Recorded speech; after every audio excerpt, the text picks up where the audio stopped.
Hi, welcome to Wood and Stuff Workshop. Today we're going to look at this Parkside bench pillar drill with electronic speed control. So join me in a second and we'll have a look at it.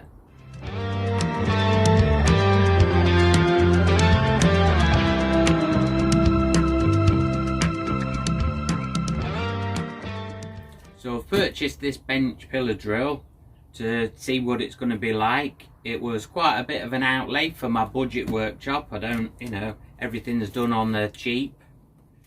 I wondered what was so special about this that warrants the high price compared to just a standard little bench pillar drill.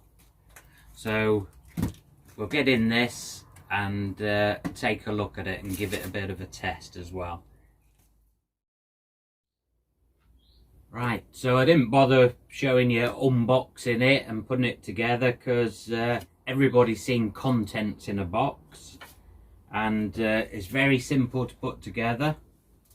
By the way, so this is the model of this Parkside bench pillar drill is PTBM 710A1, and this is the same as the Scheppach DP60. So it's Scheppach that makes this as well. Yeah, like I say, it's very simple steps to put it together. All you do, slide that clamp on, and then you position all this into the base here at the bottom there, and just do the Allen keys up behind it. So they're the first steps, and then all you got to do is attach this guard, which is just hooked on, and that goes on there, and then you put two little self-tapping screws in the side there, and then drop in the guide bar there. That just drops straight into the top there, and you also put on the handle here. The handle goes on, and it can only go on one way because there's a flat part on the other side of this, and then you just do up the grub screw. And so really simple to put together, and you just put this locking handle on there as well. You just screw that on just there. So really simple to put together, and there's also this stop there to slide in. Just slide in from the ends, just locate the nuts underneath to go in the slots, and then just slide it back and do it up to wherever you want it. So really easy to put together. So let's have a closer look. You get this Parkside bench drill from Lidl, and also on the internet, if you do a search in Google. And the Scheppach, the DP60, you can get online as well, and also from Screwfix. But I find the ones at Screwfix are pretty pricey. It's just the same, it's just cosmetically different. So let's have a look at some of the parts to it then. I'm not that keen on the shape of this handle, but that's what you get. There's a bit of slack in there, but as we see, that doesn't affect, that slack doesn't do any movement on there, so that's not a problem. As I say, got the guard there that just flips up.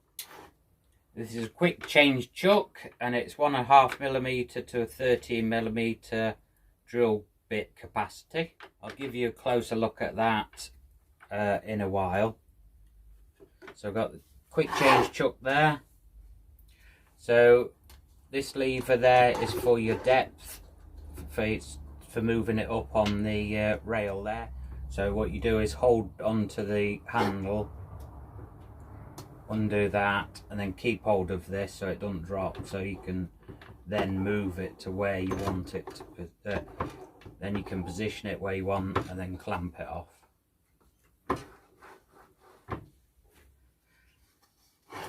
Like I showed you, this is the depth stop there. You just move that to where you want it and then clamp it off. for how much travel you want on there.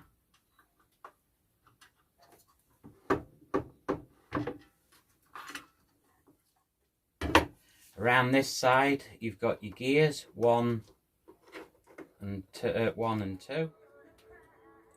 First gear, that does, let's have a look in the book, that's for like low speeds. It's 170 to 880 revolutions per minute. And then if you put it to 2, that goes from 490 to 2600 revolutions per minute. The power's on, but there's no screen on there, so you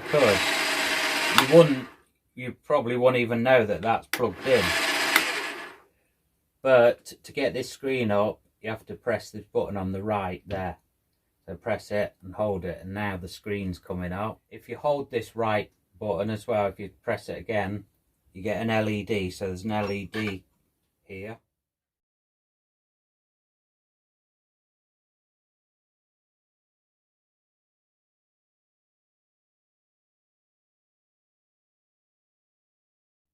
Lighting up your work.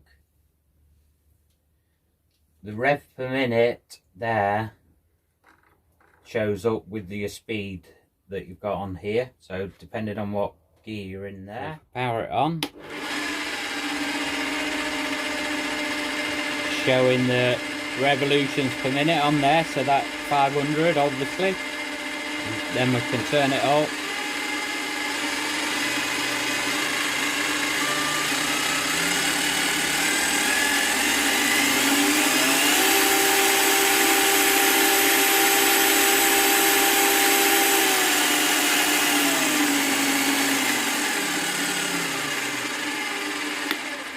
Turn it off, so that's in gear 2, in second gear.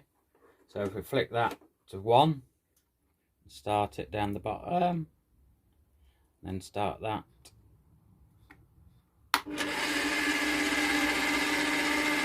So now we're in the lower gear.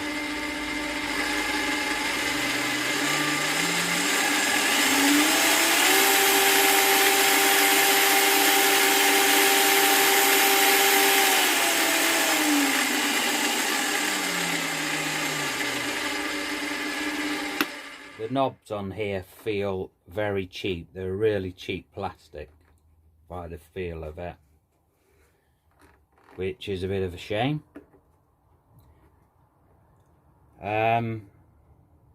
So on there, like I say, there's the off and on button, and if you switch it again, the LED will go out, so you can switch the LED on and off with that. If you want rid of that, switch it off completely, just press and hold it, then it disappears.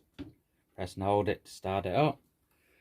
On here there is the revolutions per minute there, that button, you can also press that, and now it's a depth. It'll show you the depth on there, which we'll test soon. So you can zero it out, so you can position this, press that button and it'll zero it, and now every movement you make down, it's showing you how deep you're going. But we'll be trying that in a bit. What this has also got is a laser pointer there, so when you switch this button, the laser comes on down the bottom.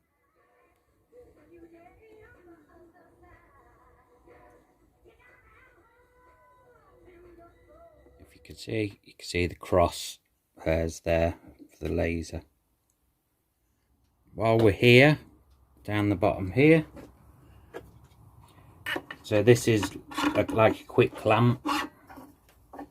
You can just push down, you just put it right down to the work and then just turn it like that, and that grips it then. Just show you this quick release chuck. So at the top here we've got an arrow pointing that way to the right saying release. Turn this round, got an arrow pointing here to the left saying lock. So at the minute that's released, and we can turn this, there's another part up there that's a knurled that you can grip, so you can move this bottom piece while you're holding the top there. So let's get a drill bit.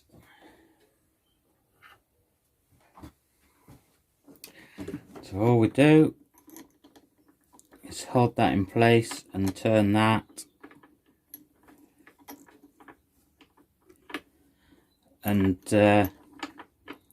you're probably better off just turning it till you get it to around where you want it for a start, so you haven't got to hold the bit there for a long time while you get to it. So I'm just holding that, keeping that in with my fingers, and then holding the top bit and turning that. So that's done up, and then you've got to turn that to lock. Okay, if you had oily hands or anything, you might have a job trying to turn that, because there's not a lot of it to grip. But yeah, you can turn that to lock that piece, to lock that bit in. If you want to take your bit out again, you just, like I say, there's this same release to the right, so hold your chuck, turn that to the right, and now you can undo this and take your bit out.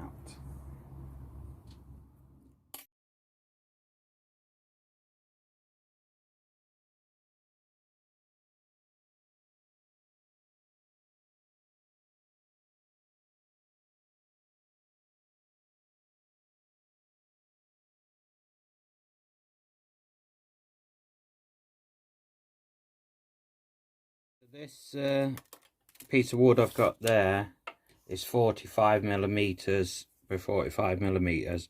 The crosshair on there with the laser does actually position it right.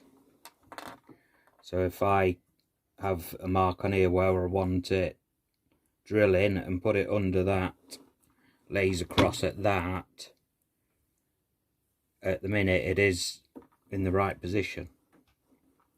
When you go down like that, the actual where it crosses does actually move to the side a little bit.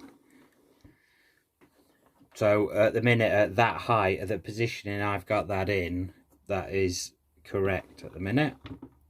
So let's give it a first drill.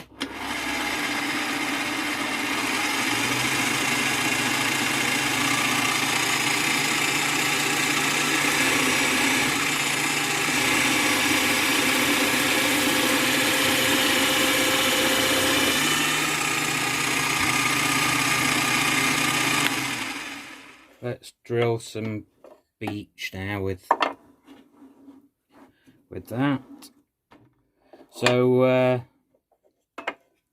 now I'm not able to clamp that with this in position. What I'm going to do is move this backstop out of the way. Let's see if I can do it with just that. So let's see if the hairlines, can you still see it on there? Yeah. Let's see if they still work out in the right position for this. So if I position that on the mark, because I've got a pencil mark on there, if we were going to do it there, let's clamp that down. Right, that feels tight. Hopefully it won't spin around. It's got no backstop there, but it feels like it's gripping it pretty hard. I'm just interested to see whether this is still going to drill in the same right place, being at a different depth. Whether these crosshair lines, laser lines, are in the right position. So let's switch that on.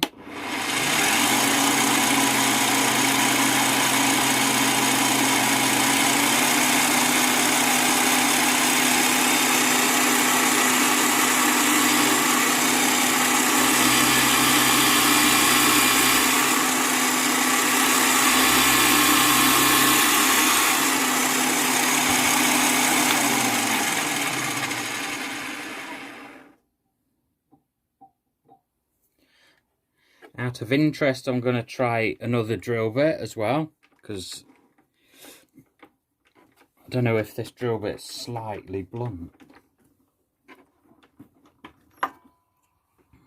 Let's have a look.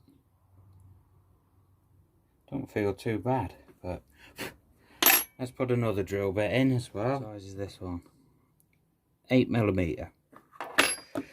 So let's stick this a bit in and see what it drills like. Oh, you see, I'm not that keen on these quick release chucks, because this would be nearly as easy for me to do it with a key chuck and then have to muck around with doing that. Right, let's try again, see what it drills, see what this drills like.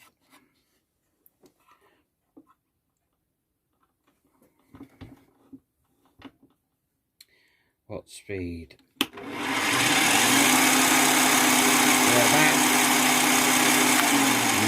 So I've got it set, it's drilling at about 2000 revs per minute.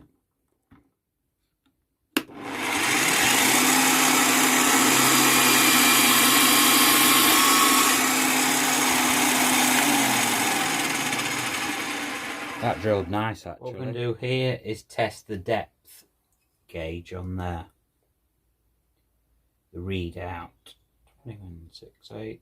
So just check this. Right, so we're going to clamp this piece of maple in here.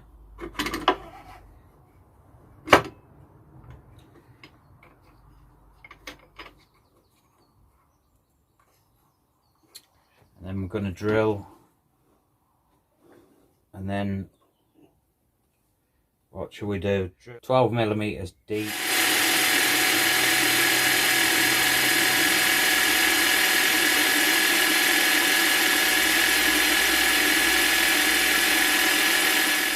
I'd say that that's pretty close, that depth stop, the readout. So that's okay.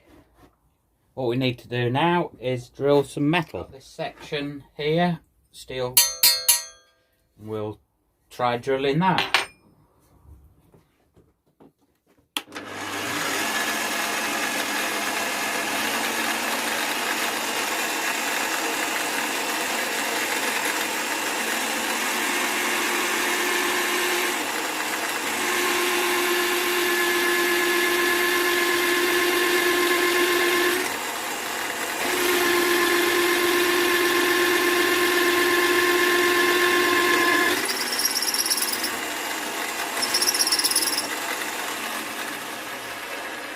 So that's an 8mm hole with I'm going at 500 revolutions per minute, and that's not too bad.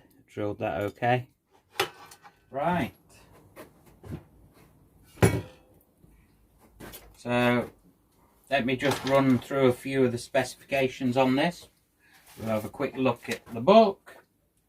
So the depth of travel for drilling is 100mm, so that's the drill stroke. And like I said, this quick release chuck holds drill bits between 1.5 and 13mm.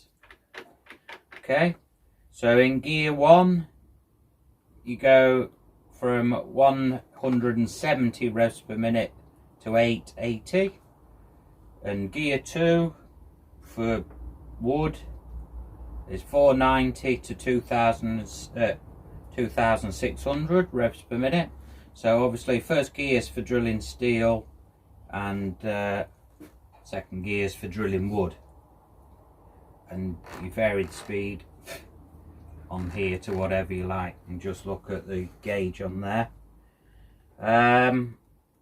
So these 710 watts, and it's 220 to 240 volts, 50 hertz. And let's have a look. The weight's around 9.4 kg, and the size of the base is around 330 by 30 millimeters.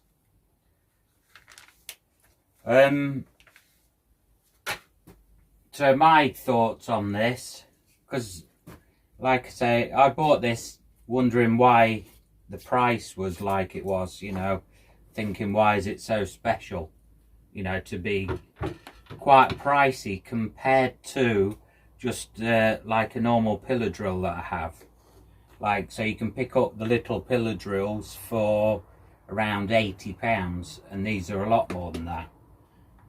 And so I just wanted to check it out, and it only so happened that I had, you know, enough money in my wages from the end of the month to buy one to test it out.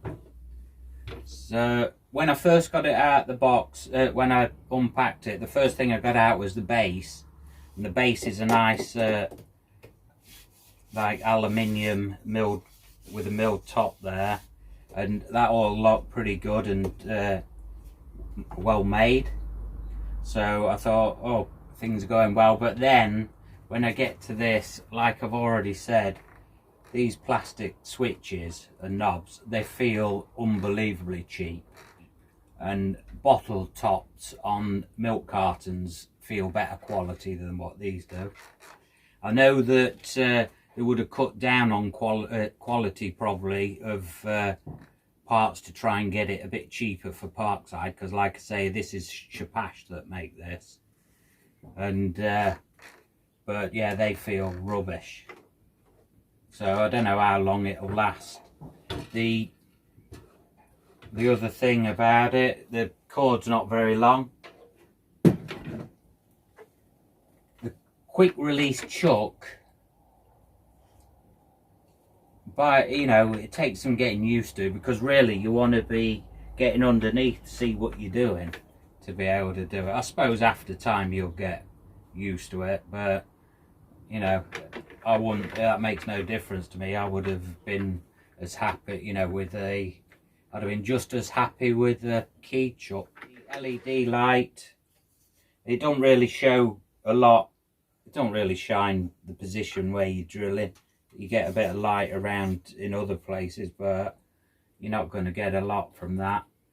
The crossheads for where you're going to be drilling, that's okay, that works all right. Depth stop, that works pretty good. So I'd say the depth readout is the best thing on it,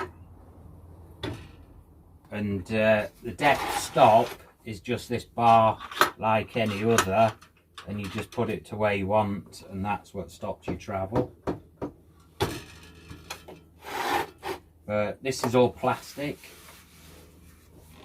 so really I don't know how long it's going to last. Because you know, it doesn't look like it's built to last.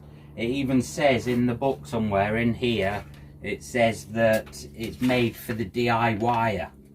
So it's not even made for, you know, for hobbyist work or anything like that. Made for a DIYer sounds to me like it's not made to last long at all. So we'll have to see. But money wise, do I think that it's worth the cost? Well, it depends really. If you're just doing if you got some really small parts that you're doing all the time, maybe, but only if you can get it at a low reasonable price, you know, on offer or something. The sort of prices that I've seen these in the Scheppach DP60 going for is ridiculous. I would say no, they're not worth the money for that, you know, when they get up to there. So I'll just see over time. Not only that, I think the guarantee with the Scheppach ones are only for a year or something. I think I've got a 3-year guarantee on this. I think it's on the box on there. Yeah, 3-year guarantee. But I don't even know if it's going to last that long. I think you're going to have to put it somewhere safe in your workshop, because like these, any knocks on these switch on these knobs and things, this is just gonna wreck them, I think. Maybe over time it might grow on me. I just see these for sale in the shops and was just umming and ahhing whether to buy one, and then in the end, weeks later, I just decided to get one and see what it was like. So I thought I'd do this video so you could take a better look at it. I hope the video was handy for you. If you liked it, if you can give us a thumbs up, that'd be great. Please consider subscribing to Wooden Stuff Workshop. Thanks a lot for watching and take care.